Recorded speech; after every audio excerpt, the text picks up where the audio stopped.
نعرہ تکبیر اللہ اکبر، نعرہ رسالت یا رسول اللہ، نعرہ حیدری یا علی، آواز بلند تر صلوات اللہم صلی علی محمد و علی محمد۔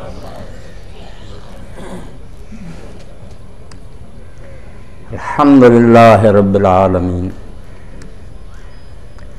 واشہد ان لا الہ الا اللہ وحدہ لا شریک لہ احسن الخالقین، واشہد ان سیدنا و مولانا محمدا عبدہ ورسولہ ارسلہ بالحق بشیرا و نذیرا بین یدی الساعۃ رحمۃ للعالمین۔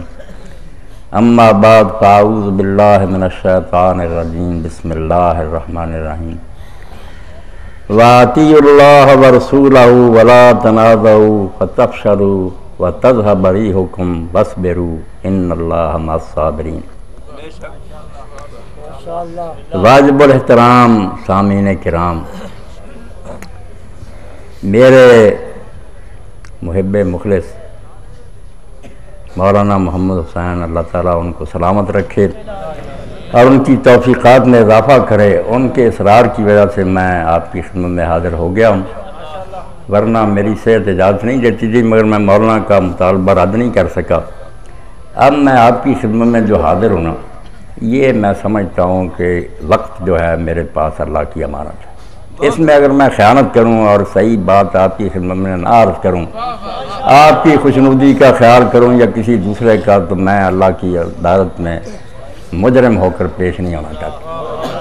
اس لیے آپ حضرات پوری توجہ سے میری بات سنیں، عام رب سے ہٹ کر میری باتیں ہوں گی، میں نہیں چاہتا کہ مقررین اور خطباء کی طرح کی باتیں کی جائیں۔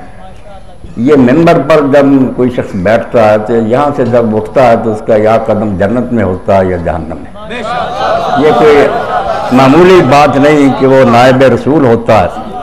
اگر یہاں دیکھے کہ مجمع کس طرح خوش ہوتا ہے یا یہ لوگ متاثر ہوتے ہیں تو یہ کوئی بات نہیں، یہ شرک کا ایک شعبہ ہے۔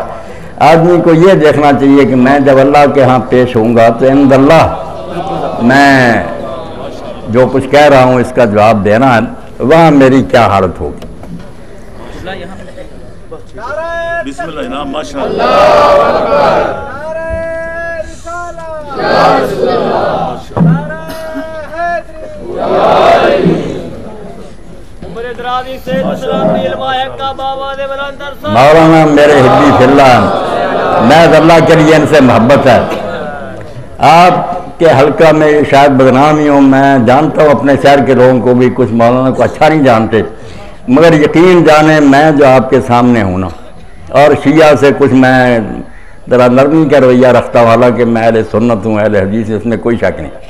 تو یہ صرف نتیجہ اس بات کا کہ سارے علم کے باوجود اور سارے گروہوں کو پڑھنے کے بعد مولانا کی کتاب اصول شریعہ ملی مجھے، اور ادھر سید گلاب حسین صاحب آل اللہ مقام، سید گلاب شاہ صاحب کی کتاب حدیقہ سلطانیہ کا ترجمہ، اور مولانا مفتی جعفر حسین ملچل ان کا جو صحیفہ کاملہ کا ترجمہ اور شرح تھی، یہ وہ کتابیں ہیں جس سے میں نے یہ سمجھا کہ یار لوگ جو کہتے ہیں کہ شیعہ مسلمان نہیں، یہ بات نہیں، کچھ محبت سے ہمدردی سے ان کا بھی سننا چاہیے۔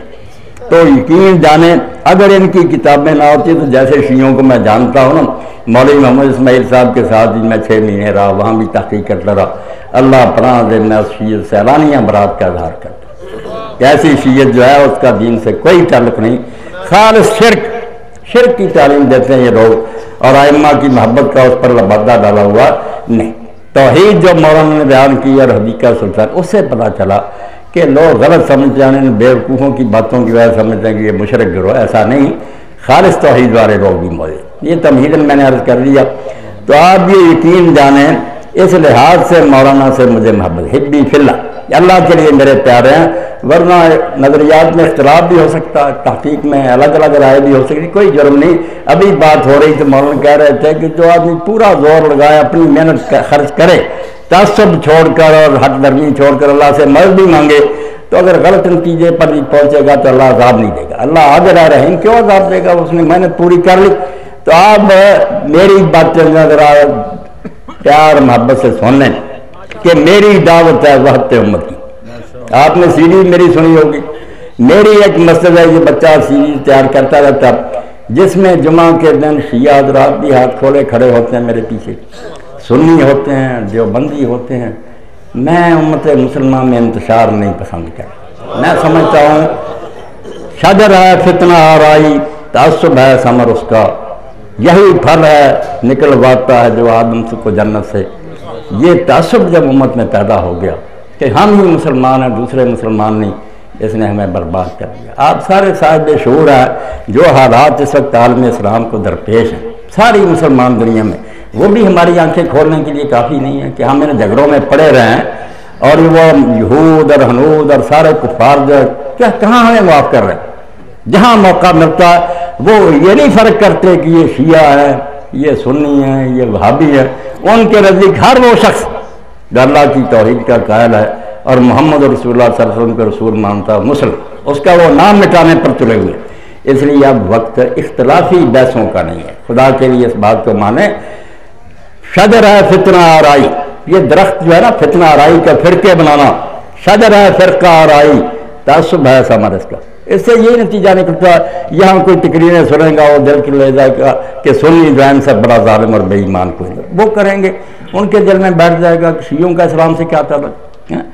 شجر ہے فرقہ آرائی، تعصب ہے ثمر اس کا، یہی پھل ہے جو جنت سے نکلواتا ہے آدمی. اگر اس میں پھنس گیا جیسے جنت سے نکل گیا نہیں تو ہم بھی جنت سے نکل جائیں. نکلے ہوئے 13-14 سال ہو گئے، کفار ہمیں کچل رہے ہیں مگر ہماری یہ بحثیں ختم نہیں ہوتی. آپ دو چیزوں میں اللہ کے لیے فرق کریں. ایک ہے وہ عقیدہ اور ایمان جو آپ نے اللہ کی عدالت میں لے کر پیش ہونا ہے، اس کے لیے آپ کبھی نہ چھوڑیں، تحقیق کریں.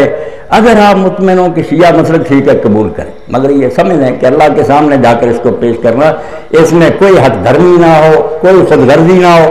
وہ معاملہ آخرت کا، سنی اپنی فکر کریں آپ اپنی کریں. ایک ہے دنیا میں ہمارا آپس میں معاملہ، الگ کر لیں ان دونوں باتوں کا. جو علماء اور خطبہ یہ نہیں کرتے وہ ہمیں برباد کر رہے ہیں. آخرت کی بات آپ کر رہے تھے، تحقیق کریں ٹھیک ہے جہاں دل مطمئن تو. مگر یہاں جو اسلامی رشتہ ہے نا کہ جو دو چیزوں کی شہادت دیتا، آپ کافی اٹھا لیں، مولانا موجود ہیں. مسلم ہونے کے لیے صرف دو شہادتیں کافی، کیا اشہد ان لا الہ الا اللہ وحدہ لا شریک لہ واشہد ان محمد عبدہ ورسولہ. یا نہ صحابہ کو ماننے کا کوئی ہے نہ اماموں کو ماننا کہ وہ آخرت کی بات ہے، وہاں کے لیے فکر کریں. یہاں مسلم ہونے کے لیے کہ آپ کسی کو مسلم کہیں گے جس نے یہ کہہ دیا کہ میں اللہ کو مانتا ہوں، میں محمد رسول اللہ کو مانتا ہوں، مسلم. آپ اس سے رشتہ ناطہ کریں گے، اس کو وراثت میں سے حصہ ملے گا آپ کے مرنے کے بعد، اس کا ذبیحہ آپ کو کھانا پڑے گا. سارے جو اسلامی برادری کے حقوق ہیں یہ اس کو حاصل ہو جائیں گے. کوئی شیعہ سنی اس میں جھگڑا نہیں کر سکتا کہ دو گواہیاں جب اس نے دے دی کہ اللہ ہے اور محمد رسول اللہ کے رسول ہے، وہ مسلم تو ہو گیا. آپ شیعہ حضرات کی کتابیں فقہ کی اٹھا لیں، سنیوں کی ضدی لوگوں کی بات سب مانیں گے کہ یہ ان کو بیٹی دے سکتے ہیں، وہ ان کی بیٹی لے سکتے ہیں، نکاح بھی نمازیں بھی ہیں. اب میں اس بارے میں آپ کی خدمت میں عرض کروں گا کہ یہ وحدت امت اجتماع کلمت المسلمین کہ حضور کی امت میں اختلاف نہ ہو، یہ اللہ رسول کے نزدیک اتنا مقدم اور اہم ہے کہ اس کے لیے حضور نے بڑی قربانی کی ہے. یہ جو کچھ ہونا تھا نا یہ سارے حالات اللہ نے اپنے رسول کو بتا دیے تھے. سنیوں کی کتابوں میں بھی ہے، آپ کی یہ سارے اخبار غیب حضور تک پہنچ گئی کہ بعد میں امت میں کیسے حکمران ہوں گے، کیسے ظلم ہوں گے. مگر اس کے باوجود اللہ کے رسول نے کیا ہدایت کی؟ اس لیے امت کا اتحاد پارا پارا نہ ہو. یہ میری آواز آسٹریلیا سے امریکہ تک پہنچ رہی ہے، میں پہنچانا چاہتا ہوں. ہر عالم کی میں محنت کرتا ہوں کہ آخرت کی بات کریں تو لوگوں کو بے شک دلائل دیں، اپنے کمروں میں بتائیں کہ ہمارا مسئلہ یہ ہے، اس کے دلائل دیں، وہ فکر کریں. آخرت میں یقیناً وہی کامیاب ہوں گے جب طالب حق ہے، جنہوں نے حق کی تلاش کی. مگر یہاں مسلم ہونے کا رشتہ جو ہے اس کو ختم نہ کریں. جو مسلم کہلاتا ہے اس کو بھائی سمجھیں، اس کے ساتھ ایک ہو جائیں اور پوری دنیا میں ایک ہو کر کفار کا مقابلہ کریں. ایک ہو مسلم حرم کی پاسبانی کے لیے، نیل کے ساحل سے لے کر تاب خاک کے کاشغر. یہاں کوئی نہ کہے کہ شیعہ ہے اور نہ کوئی وہابی کہہ نہ سنی، مل جاؤ کفار جان تم سب کو مٹانے کے لیے تلے ہیں. تو دنیا میں جو ہے نا اسلام وہ صرف شہادتان کا نام ہے کہ دو شہادتیں جو دیتا ہے کوئی اس کو کافر نہیں کہتا. جو کہتا ہے وہ بیوقوف خود نادان ہے. دو گواہیوں کے بعد مسلم.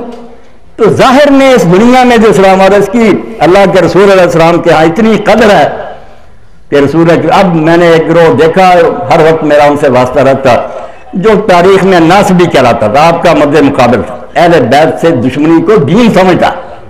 دین کہ اہل بیت کو برا کہنا ان سے بغض رکھنا ایمان ہے. کتاب میں لکھ رہا کراچی میں جب ادارہ ہی ہے نا آپ ان کو اپنا ٹیلی فون نمبر دے دیں اتنی کتابوں کا پلندہ آ جائے. علانیہ رکھتے ہیں کہ ہم ناسبی ہیں. وہ کہتے ہیں امیر المومن جب کہ یہ بالکل جھوٹے تھے. حسین باغی تھا. سیدنا امیر المومن یزید ہے. گروہ موجود ہے. مگر یہ سب کچھ ہوتے ہوئے ظاہری اسلام کا احترام جو وہ کیا تقاضا کرتا. یہ بڑا خطرناک مسئلہ جو میں بیان کر رہا ہوں مگر میں ذمہ دار ہوں اس کا کہ ظاہری اسلام میں شیعہ سنی کوئی یہ آخرت کی باتیں ہیں. آپ شیعہ بنے ہوئے سمجھتے یہ حق اللہ کے سامنے پیش ہو جائیں. وہ سمجھتا سنی حق پر وہاں جواب دہ ہوگا. مگر یہاں جو لا الہ الا اللہ اور محمد رسول اللہ کہتا ہے کسی کو حق نہیں ہے. کوئی مفتی آدمی نہیں کہہ سکتا کہ وہ مسلم نہیں ہے. اس کو کوئی اسلامی حقوق نہیں دینے. وہ برادر ہے آپ کا. سارے حقوق اسلامی اس کو حاصل ہے. اللہ کے رسول علیہ السلام نے اس لیے کہ برے حاکم بھی آئیں گے پیش گوئی فرمائی کہ وہ بے وقت نمازیں پڑھیں گے. اور ایسا ہوا قضیت سراج جب پڑھتے ہیں بخاری میں تو ایسا زمانہ بھی آیا کہ خطبہ دے رہا ہے حجاج یا کوئی ظالم حاکم. زور کا وقت گیا جمعے کا جا رہا ہے اب مغرب کا وقت ہونے والا. لوگ اٹھ کر نماز نہیں پڑھ سکتے. اشارے سے بیٹھے بیٹھے نا نماز پڑھ رہے مگر نماز اس کے پیچھے پڑھتے. کیوں؟ اللہ کے رسول نے کہا اگر امت کی وحدت پارا پارا ہو گئی تو برباد ہو جاؤ گے. وہ ظالم بھگتے گا خدا کے ہاں. اگر وہ بے وقتی نماز پڑھائے نا لوگوں نے کہا حضور ہم کیا کریں. فرمایا گھروں میں صحیح وقت پر پڑھ لینا مگر ان کے ساتھ پھر جا کر نماز پڑھ لینا.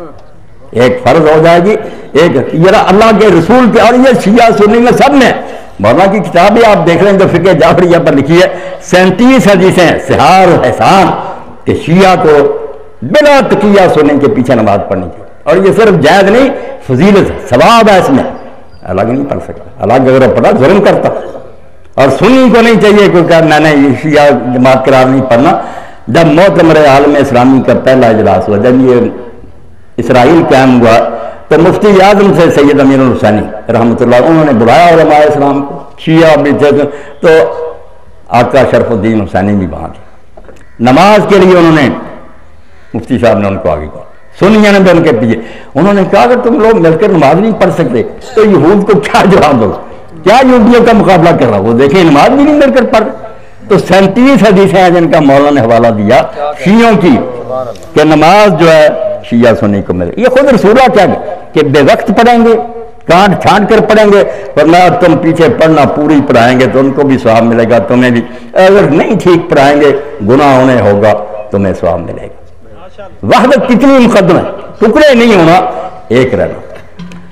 مسئلہ آ گیا کہ اللہ کے رسول علیہ السلام لوگ ظالم حاکم بھی ہوں گے. وہ اگر جہاد کریں دشمن عالم اسلام پر ہمراہ آور ہو جائے ادھر ہجوم کرے ہمارے علاقے میں گھسا ہے جیسے عراق میں آ گیا لبنان میں آ گیا تو کیا ہم دیکھتے رہیں کہ حکمران جو ہے وہ ظالم ہے.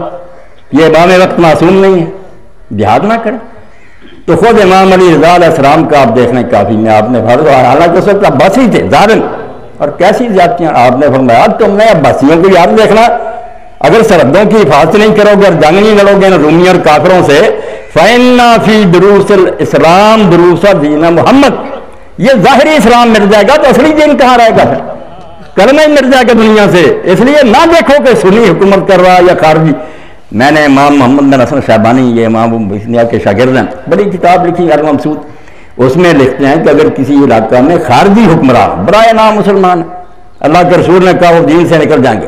امیر المومنین کو اور ان کے مخالفوں کو سب کو کافر کہتے ہیں لعنت کرتے ہیں. اور اب بھی یہ سٹیٹس جو ہیں مسجد الرحمان یہ خارجیوں کی آبادی فرقے کے سلطان ہے. تو امام محمد لکھتے ہیں اگر خارجی حکمران اور صحیح العقیدہ مسلمان وہاں رہتے ہوں مگر کفار حملہ کر دیں تو لوگوں کو اس حکمران کی مدد کرنی چاہیے. فرمایا اس خارجی کی مدد کرو. وہ پھر اللہ رسول کا نام لیتا ہے. خالص کافر آ جائیں گے پھر اچھا رہے گا. ذرا میری بات کو توجہ سنا. ہو سکتا کچھ کر بھی ہوں مگر میں بددیانتی نہیں کرنا چاہتا کہ میں خوش کرنے کے لیے لوگوں کو باتیں کروں. مولانا نے اگر مجھے دعوت دی ہے تو میں الحمد للہ اس کا جواب دے کہ وہ باتیں کہہ دوں جو کل اللہ کے ہاں کہہ دوں کہ میں نے بھائی لوگوں تک صحیح بات پہنچا دی. آخرت کا ایمان جو نا حقیقی وہ بے شک آپ سنی رہے یہ شیعہ رہے وہ وہاں کی بات ہے، مگر دنیا میں جب ایک دوسرے سے برتاؤ، دکان پر آپ جاتے ہیں آپ کہہ رہی ہے تو سنی تو بیٹھا یہ کافر ہے، اس کا دنیا میں کیوں کھاؤں، گوشت کیوں خریدوں؟ نہ بھائی وہ مسلم ہے. دنیا میں جو اسلام چاہیے نا وہ صرف اللہ اور محمد صلی اللہ علیہ وسلم، یہ دو گواہیاں جو دیتا ہر شخص اس کو مسلم کہے گا. جو نہیں کہتا نادان ہے، دین کے ساتھ وہ زیادتی کر رہا ہے. ان شہادتوں کے بعد مسلم. تو جہاد کا امام علی رضا علیہ السلام نے فرمایا تم یہ نیت نہ کرو کہ ہم ان ظالموں کی مدد کر رہے ہیں حکمرانوں کی، یہ کرو کہ ہم ان علاقوں کو بچا رہے ہیں تاکہ مسلمانوں کے علاقے بچے رہیں. کلمہ تو یہاں چلتا رہے، کفار آ جائیں گے تو کیا بنے. اور حج کے موقع پر آپ دیکھتے ہیں کہ حجاج جیسے آدمی عبد الملک ان کو بھیج دیتا تھا امیر حج بنا کر، بڑے بڑے صحابہ ان کے پیچھے پڑتے. اور وہاں ابن حجر لکھتے ہیں فتح الباری میں کہ اس سے پتہ چلا کہ فاسق ہو، فاجر ہو، خبیث ہو، کوئی نامراد ہو، اگر وہ حج کا امیر ہے ہمیں کیا، ہم اللہ کے لیے بات کر رہے ہیں، ہم کیوں چھوڑ دیں. اور میں نے امام خمینی اور دوسرے علماء کے یہ فتح پڑھے، دل خوش ہوا. انہوں نے کہا اگر کسی شیعہ کو پورا یقین ہے کہ چاند نظر نہیں آئے، آج 9 تاریخ نہیں ادھر حج کی، حج کا دن نہیں ہے عرفے کا، 8 ہے، تو ظاہر ہے 8 کو تو حج نہیں ہوگا. فرمایا نہیں، وہ اپنی بات کو چھوڑے، جو وہاں کے سنی قاضی نے اعلان کر دیا اس کے مطابق حج کرے. کتنی بڑی بات کہ اسلام کی وحدت کو نقصان نہ پہنچاؤ. وہ جانتا کہ آج نہیں حج کا دن، فرماتے تو اپنی چھوڑ، جس روایت کا اعلان وہاں کے قاضی نے کر دیا اس کی پابندی کر. یہ وہ باتیں ہیں جن کی اللہ کے بندوں میرے بھائیوں ضرورت ہے کہ آج مسلمانوں تک ان کو پہنچایا جائے. شیعہ سنی بحث کو میں رد نہیں کرتا، وہ حجروں کی بات ہے. آپ وہاں تحقیق کریں، اپنی چھان بین کریں، ایمانداری سے کریں، جو صحیح عقیدہ نظر آئے اپنا رہے ہیں اس کو بغیر کسی تعصب کے، مگر وہ آگے جا کر فیصلہ ہوگا کہ کون جنت میں جاتا ہے کون دوسرا. یہاں جو ہے نا مسلمان بن کر رہنے کی بات، اس میں مولانا بیٹھے اگر غلط میں کافی نکالا 2 گواہیاں کہ اللہ ایک ہے، محمد اللہ کے رسول. میں کئی مرتبہ سنیوں سے بھی کہتا ہوں کیسے نا، میں نے کہا یہاں کہاں لکھا یار کہ 4 خلیفوں کو مانو پھر مسلمان ہو گئے. یہ تم نے آگے بات چلا دی، انہوں نے بھی چلا دی. ہائی کورٹ میں مقدمہ ہو گیا، وہ محمود احمد رضوی تھے، بریلوی عالم تھے، انہوں نے مقدمہ کر دیا کہ شیعہ جو ہے نا یہ آگے پڑھتے ہیں علی مریا، کلمے میں انہوں نے اضافہ کر دیا. تو وہاں پیش ہوئے جمیل احمد صاحب اور کئی شیعہ وکیلوں نے کہا جاج صاحب اسلام کا کلمہ پوچھتے ہیں تو وہ ہے لا الہ الا اللہ محمد رسول اللہ، بات ختم. جو یہ پڑھتا ہم ان کو مسلم مانتے ہیں، ان کے ساتھ رشتے ناطے کرتے ہیں، ان کا گوشت کھاتے ہیں، ان کو بھائی مانتے ہیں.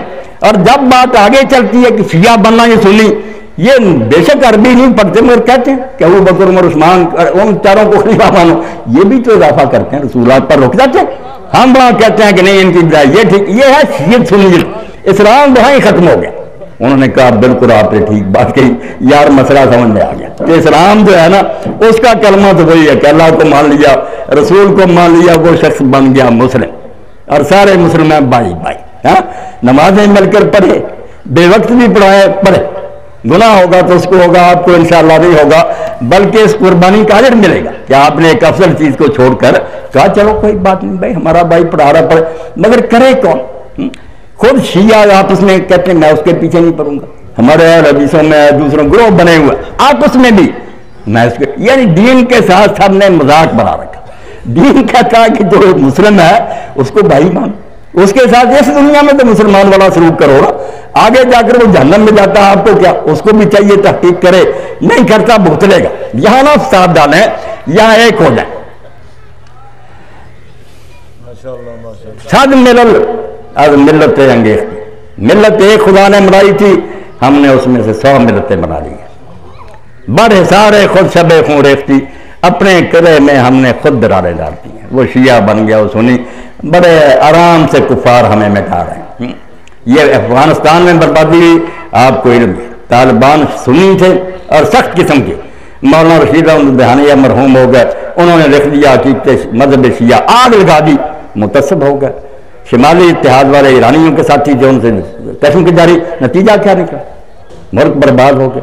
عراق میں اب وہ کوشش کر رہا ہے وہ امریکی کہ شیعہ سنی جنگ کرا دی جائے، مگر وہاں لوگ عقل سے کام رہے ہیں. لبنان میں بڑی کوشش کی کہ حسن نصر اللہ تو شیعہ، وہاں بھی یہ جادو نہیں چلا. تو خدا کے لیے کفار کے ان حربوں اور چالوں کو سمجھو، اس دنیا میں مسلم ہونے کی حیثیت کو مقدم جانو. آخرت کی فکر ہر شخص اپنی کرے، وہ ریسرچ کرتا رہے، مگر یہاں جو شخص کہتا ہے نا کہ میں اللہ کو مانتا ہوں رسول کو، اس کے بارے میں